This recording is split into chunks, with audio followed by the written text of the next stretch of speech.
15ویں شعبان المعظم کی رات جسے شب برات کہا جاتا ہے، اس رات اور اس کے بعد آنے والے دن کیا معمولات کرنے چاہیے،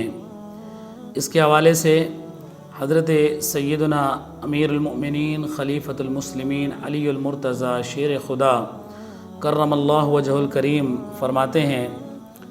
کہ رسول اللہ صلی اللہ علیہ وسلم نے ارشاد فرمایا، جب شعبان کی 15ویں رات ہو تو اس رات کو قیام کرو اور اس کے دن میں روزہ رکھو، کیونکہ اللہ تعالیٰ اس رات سورج غروب ہوتے ہی اپنی شان کے لائق آسمان دنیا کی طرف توجہ فرماتا ہے اور ارشاد فرماتا ہے کہ کیا کوئی مجھ سے مغفرت طلب کرنے والا نہیں ہے کہ میں اس کی مغفرت کر دوں اور اس کی خطاؤں کو بخش دوں؟ کیا کوئی مجھ سے رزق مانگنے والا نہیں ہے کہ میں اسے رزق عطا کر دوں؟ کیا کوئی مصیبت میں مبتلا شخص نہیں کہ میں اسے عافیت عطا کر دوں؟ کیا کوئی ایسا نہیں؟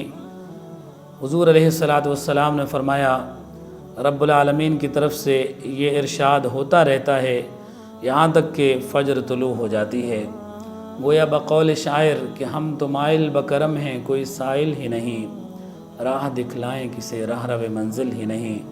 اللہ غفور الرحیم رب کی طرف سے ہمارے لیے بخشش اور مغفرت کا اعلان کیا جا رہا ہے اور ہمیں اللہ تعالیٰ اپنے در رحمت کی آغوش میں پناہ لینے کی دعوت دے رہا ہے۔ ہم سب کو چاہیے